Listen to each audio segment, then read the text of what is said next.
ইমোতে এরকমের অনেক ছবি বা অনেক ভিডিও আমাদেরকে অনেকজন পাঠায়। তো সেই ভিডিওগুলা চাইলে কিন্তু আমরা ডাউনলোড অফ করে রাখতে পারি। অনেকে আমরা এইগুলোর জন্য বিরক্ত বোধ করি।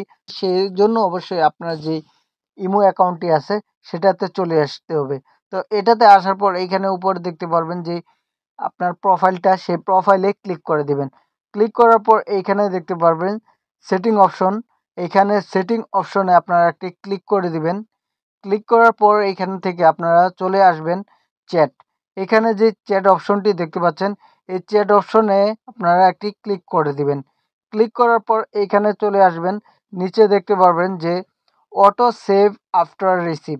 এইখানে আপনারা যদি অটো সেভ আফটার রিসিভ এটা যদি আপনারা ক্লিক করে দেন, ক্লিক করার পর এখানে যদি আপনি চান যে কোনো ছবি আপনার এখানে অটোমেটিকলি আপনার ডাউনলোড হবে না, সেটা তাহলে আপনারা অফ করে দিবেন। আর যদি চান যে অন রাখার জন্য, তাহলে ফটো শুধু অন করে দিবেন। আর যদি চান কোনো ভিডিও আপনার কোনো ডাউনলোড না হোক, তাহলে অবশ্যই আপনারা এটা অফ করে দিবেন। আর যদি চান যে আপনি ভিডিও আপনার ডাউনলোড হোক, তাহলে অন করে দিবেন। যেটা প্রয়োজন সেটা আপনি চাইলে কিন্তু অটোমেটিকলি ওইখান থেকে আপনি ডাউনলোড করে নিতে পারবেন। এভাবে চাইলে কিন্তু আপনার যে ফোন মেমোরি সেটা সেভ করতে পারবেন।